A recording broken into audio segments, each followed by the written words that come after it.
Surat police તરફથી જો એક મુહિમ ચલાવવામાં આવી રહી છે, જેટલા અમારા લુખાઓ અહીંયા છે, ક્રિમિનલો છે, એના વિરુદ્ધમાં જો ટીમો કામ કરી રહી છે, એમાં સુરત શહેર ક્રાઇમ બ્રાન્ચને ઇન્ફોર્મેશન મળી કે લગભગ 4 જેટલા છોકરાઓ છે. આ છોકરાઓ એના પાસે વેપન છે અને વેપન લઈને આ લોકો પૈસાના બહુ જરૂરિયાતમાં છે, કોઈ મોટો ક્રાઇમ કરવાની તૈયારીમાં છે. અને એવું પણ અમને જાણવા મળ્યા કે પૂના પાસે આ લોકો કઈ કેનાલ પાસે ફાયરિંગ અને પ્રેક્ટિસ પણ કરી છે વેપન છે. તો આ બાતમીના આધારે તાત્કાલિક જો પોલીસની ટીમ, સુરત ક્રાઇમ બ્રાન્ચની ટીમે આ બધા આરોપીઓના શોધા જોઈએ અને એના બી ધરપકડ કરી જોઈએ.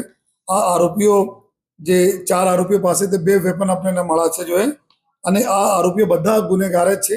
અહીંયા અલગ અલગ ગુનાઓ પકડેલા, જેમાં એક જીતેન્દ્ર ઉર્ફે જ્વાલા રાજ બહાદુર યાદવ 27 વર્ષ એની ઉંમર છે, આ જૌનપુર જિલ્લા જૌનપુરના છે.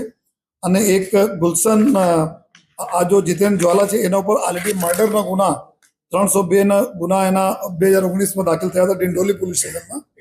અને બીજા આરોપીઓ છે ગુલશન ઉર્ફે ટિંકુ કુમાર દેવેન્દ્ર પટેલ, આ એના ઉપર બી જો આ બી પટના બિહારના આરોપીઓ છે, એના ઉંમર બી 29 વર્ષ એના ઉંમર છે.